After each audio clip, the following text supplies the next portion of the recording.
Today on Monkey Life. Newly arrived lemur Ben meets boss lady Fennel and conducts himself accordingly. He's being very respectful and she's just sort of taking it in her stride, really. Baby orangutans Kiwi and Saibu explore a tunnel full of browse, but first, carer Katie has to clear the way. What are you doing? Out of the way. And not so much a smash and grab, more of a grab and smash for Donnie's Capuchin troop.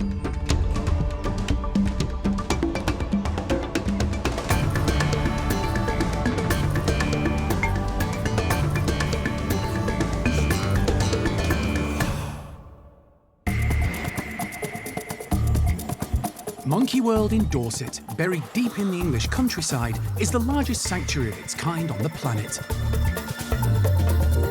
The team, led by Dr. Alison Cronin, rescue and rehabilitate abused and unwanted primates from all over the world. Anything could happen. You really have to have an open mind. The park provides a home for more than 250 primates from 24 different species.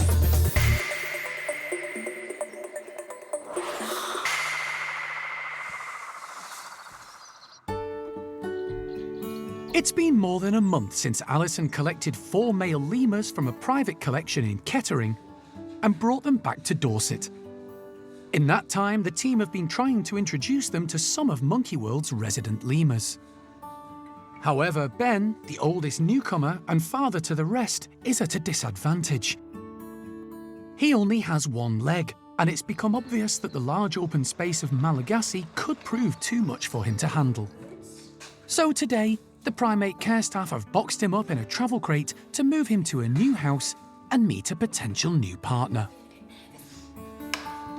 His mobility for a one-legged animal is very good, but actually we feel it's going to be a bit too much of a risk considering having him at Malagasy, our big walk-through woodland enclosure. He gets about okay, but if he gets up to the top of one of our, 20, 30-foot trees and gets chased, he's not agile enough to get down safely in a hurry, so we think he might be a bit too much of a risk to live in the big woodland. So we're hoping to introduce him to our female Fennel. She's a lovely older lady. She has some mobility issues herself. She's got a bit of arthritis, and we think that would be a really good friend for him to make, and we can potentially look at then having a sort of younger, more able group in our walk-through area, maybe having a little bit of a retirement pad elsewhere, so with Ben and Fennel, and then the option to add in a couple of our other older boys should they not fit into the intro group. So hopefully, because he's going up with just Fennel, the two of them will hopefully be eager to have a friend and the intro will go smoothly, we hope. To help the introduction along, Ben and Fennel are going to meet in neutral territory at the Gwennon house. It has plenty of space indoors, as well as a large outside enclosure, which has trees more manageable for Ben. The staff will collect Fennel from Malagasy once they've released Ben into a bedroom. Ready? Good boy, good job. He's straight out, although a little bewildered. Just moved him up from the only home he's known so far at the park to a completely different house with completely different smells. So he's very nervous, we had a bit of panic poo, and he's looking a bit sort of jittery, but that's to be expected. So I'm hoping that Fennel will feel the same way when we move her up here, and then actually seeing each other will be a bit of a comfort, and hopefully that'll mean that they're very keen to meet each other and be friendly. Ben starts to explore his new surroundings with some encouragement from the team. Putting a bit of banana in to welcome him up to this house has probably helped. And the windows in the Gwennon house are lower down, so he's getting the full sunshine through them, so he'll enjoy that too. But he'll also catch a glimpse of the Gwennons outside, which might freak him out a little bit, so we'll just keep an eye on that. But we'll have to go and get Fennel now, and hopefully the sooner that we can put some familiar-looking company next door, hopefully that will help him calm. The Gwennon family of 3 are all outside in the enclosure. This isn't the first time they've had a different species of primate as housemates. They lived with a lemur and his guard dog, aka Meetza the Patas monkey. So George and Meetza lived with the Gwennons for a while, and Meetza protected George when the Gwennons got a little bit too close and was sort of his bodyguard. But they're used to seeing lemurs So hopefully they won't be too reactive to these two. But these guys have never seen Gwennons before, so they might get a bit of panic from Ben and Fennel initially when they see these weird-looking new neighbours. Leaving Ben to settle in, the team head to Malagasy to collect Fennel. She's inside the overnight cage area with the rest of the troop, waiting to go out. The staff perform a one-at-a-time controlled release as part of the daily routine. This avoids any stress and gives the lemur's carers the opportunity to check them individually. You disappear also. Thank you. Eventually, only Fennel is left. Good girl, Fan. Right. An enticement of mashed banana in the travel box is used to encourage her in. Her housemates watch on, unsure what's happening. The treat works, and Fennel is soon secure in the box. I thought she would probably be a bit more suspicious about walking into a box. She's been around the block a bit more. She's seen crates and vet days and things like that. So all in all, not too traumatic. No catching or anything required, so that's always nice. Good girl. Steph and the team whisk Fennel across to the Gwennon house, where she's released into a bedroom next to Ben. Good job, missus.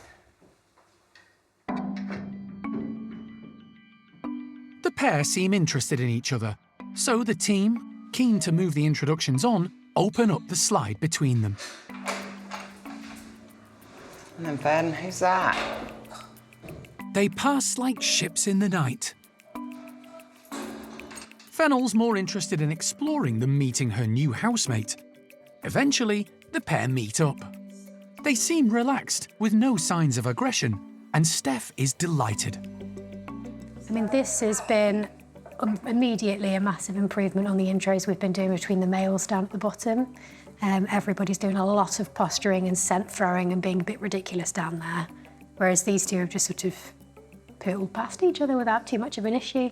You know, she's a female, females are dominant. He's shown submissive to her. He's done little submissive cackles, which is what he kind of should do. She should be the boss of the two. He's being very respectful, and she's just sort of taking it in her stride, really. So far, so good. But the pair still have to come face to face with three noisy, often hyperactive Gwennons. Time will tell what they make of that.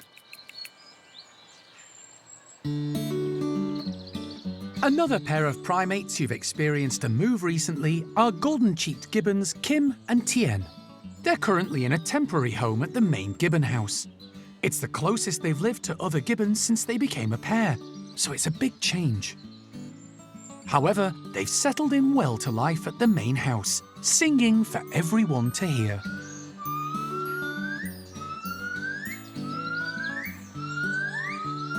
Their original home and enclosure are currently undergoing major renovation. The work is well underway, but it may be some time before Kim and Tien can return there. Today, primate care staff member Sarah is going to give the pair a treat. It's a fruit breakfast with a side order of something different. Socks stuffed with a variety of nuts. The socks are quite a popular enrichment item, especially for the gibbons. They're quick and easy for us to make, but perhaps not so easy for the gibbons to sort of manipulate and get the food items out of them, especially if they're like tied in knots and things like that. So the gibbons have to use a little bit of brain power to get to the treats inside. It's usually a winner of enrichment for them. Sarah opens the slide to the enclosure, and the two gibbons leap out. Tien immediately heads to a suspended feeder, which mimics the suspensory feeding they'd experience up in the canopy in the wild. Kim chooses to pick out fresh fruit from a hanging container. She skillfully grabs a sock too. It helps to have feet that work like hands.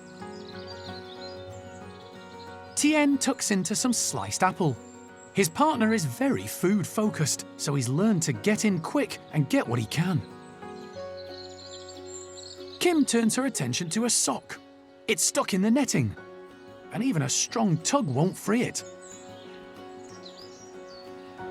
Her attention span isn't great, and she isn't as tenacious as some, so moves on to find another.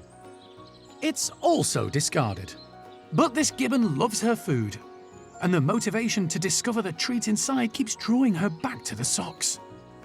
Eventually, she works out how to get to the nuts inside. Golden-cheeked gibbons are frugivorous. In the wild, they eat mainly fruit, supplemented with seeds, insects, and flowers. They have huge canines that can be used defensively, but they're also perfect for gripping and piercing fruit. Or in Kim's case, a whole walnut. The pair have certainly enjoyed this morning's treat. They're a really strong couple. They're probably our closest gibbon couple that we have. So they very rarely are seen separate. They move together, they come in together. So if you don't get one, you're not going to get the other. They have a very special bond, and it's lovely to see. This morning's enrichment has been a success. The gibbon pair have worked for their food up high as if in the canopy, using suspensory feeding and brachiating to get from one treat to another.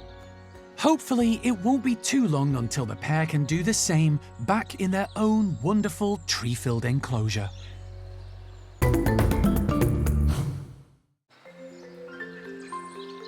At the orangutan nursery, primate care staff member Katie has come up with a lesson for the park's two newbies, Saibu and Kiwi. She's creating a jungle of browse in the outside tunnels while they're playing indoors, unaware of the surprise they have in store. Browse will form an important part of their diet and enrichments as they grow up. It's quite exciting giving them something new, and the weather's just kind of got really spring-like, and so everything's come out, there's loads of fresh leaves, so yeah, we're gonna give them some browse and see what they think of it. Without mums to guide the two baby orangs, the staff have to step in to provide new experiences to help them learn and develop. I really don't know what they're going to make of it. It is completely new. They've obviously seen trees, they've been outside before, but they haven't actually had leaves like this. And yeah, it'll be interesting to see what they do. It might be a little bit of a shock to go into it because it will make the whole space very different. It will break it all up. So yeah, we'll see. Saibu, Kiwi! The two baby orangutans have progressed hugely in the 6 months they've been at the park. Saibu is now 9 months old and eating solids as well as his 3 milk feeds a day. What are you doing? Hi! Kiwi is 7 months older and has now become very attached to her smaller playmate. However, despite encouragement from Katie, Come on then. the fresh browse in the tunnels isn't enticing the pair out. Finally, the youngest of the duo, Saibu, takes the plunge, heading through the cat flap to the outside. Come on then, handsome. Oh, good boy. Kiwi, however, has retired to the bedroom for now. Saibu's got himself in a muddle. Don't tell me you can't open the cat flap, because you've been opening the cat flap on your own for weeks. He's managed to lift the flap to the outside, but can't remember how to get back indoors. You're okay. You can do it. I think he's mostly just concerned about the cat flap. He has been doing it on his own for weeks, but I'm not quite sure why he's having so many difficulties with it today. But I can prop it open for him again, like we were doing initially, see if that helps. It might just be everything's a little bit different and a little bit overwhelming for him. Katie decides to give Saibu a helping hand, but has to climb into the tunnel herself to do it. What are you doing? Out of the way. Clearing a bit of a pathway will make it easier for the pair to come and go as they please.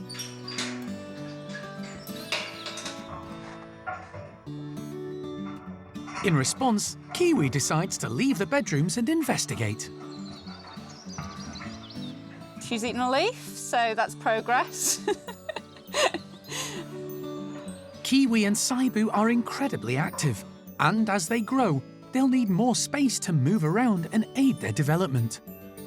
The care team are already thinking ahead. For the last few weeks, the maintenance crew have been building a creche inside the nursery playroom.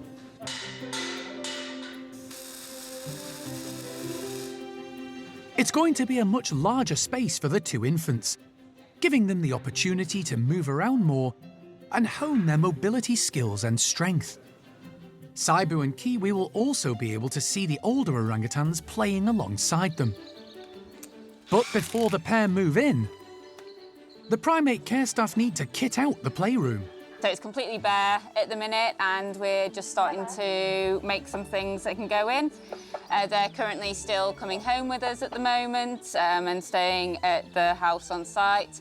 So as soon as they move into this playroom, we're hoping that they'll be able to stay at the nursery overnight. So it's the big next step for them. And so, yeah, I'm currently just working on something that'll make a little bed for them. I think this needs to go that way a bit. Yeah, and this needs to go under. They'll be able to see the older orangutans in the room with them, but they won't actually be able to have full-on contact with them. But yeah, they'll be right next to them. Although Kiwi and Saibu are still young and dependent on their carers for milk feeds and support, Katie is confident the two little orangutans won't be fazed by the larger space. I think they're more than ready, especially Kiwi. She's more than big enough to need a bigger room now. And he's coming along, he's catching up with her brilliantly.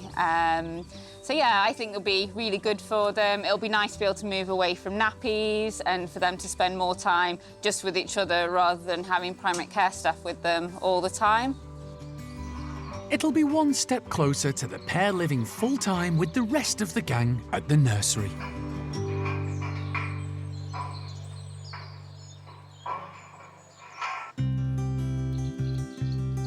It's a baking hot day at the park, and with the sun beating down, one group of lucky Capuchins are about to get a cooling treat.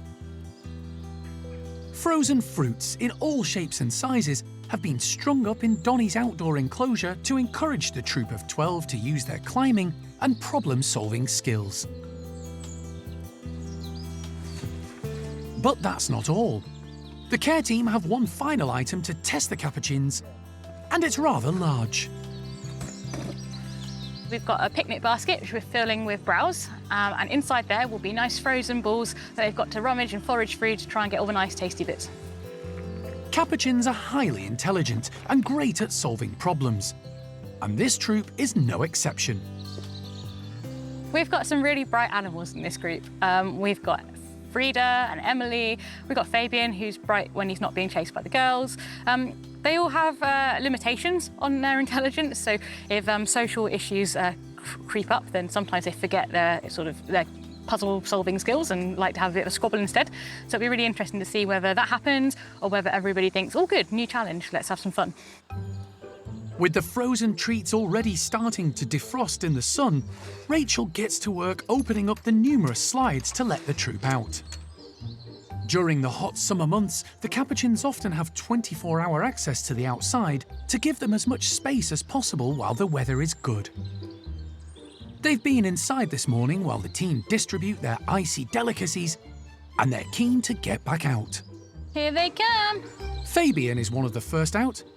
He's one of the youngest and brightest. Straight away, he works out how to reach a frozen pomegranate, biting easily through the string so he can take it away to enjoy without having to work any harder. It takes a little perseverance, but it's worth it, and he heads off with his prize. Working smarter, not harder, has paid off. Marcy tries a different technique, anchoring her tail around the cargo net. It gives her extra support as she reaches down with both hands to tackle a frozen melon.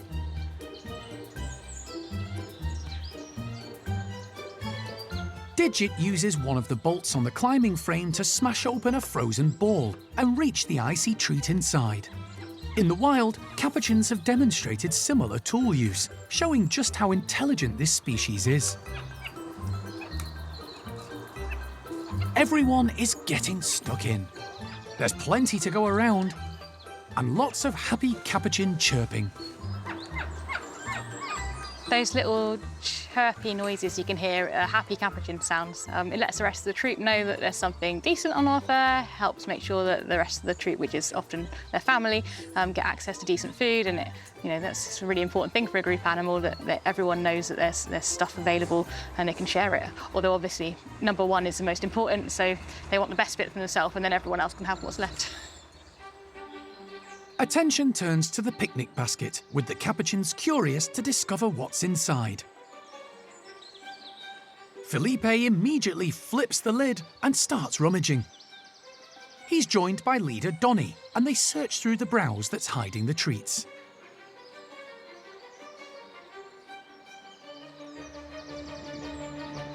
Donnie finds a frozen ball and heads into a tunnel to crack it open. Learning from watching each other, the clever Capuchins are having a smashing time.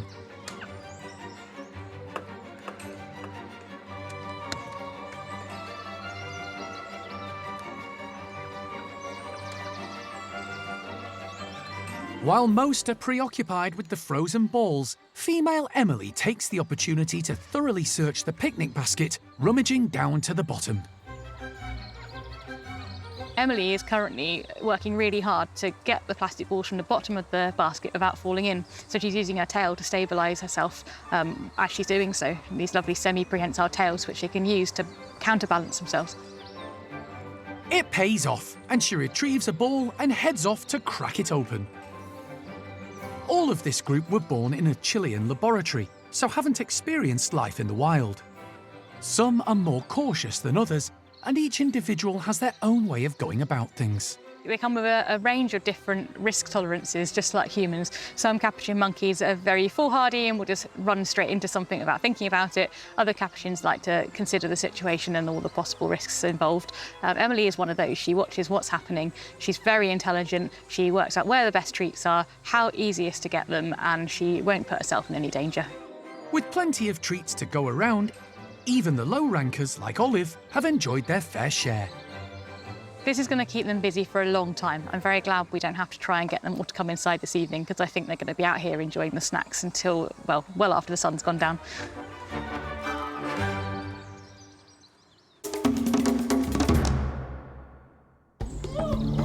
Next time on Monkey Life. With another rescued marmoset due to be rehomed at the park, males Caesar and Gizmo could soon have female partners. But first, a minor operation is called for. Give the two boys a vasectomy, and then everybody should be in male-female pairs by next week. And a sticky challenge for the nursery orangutans. But they've got it licked.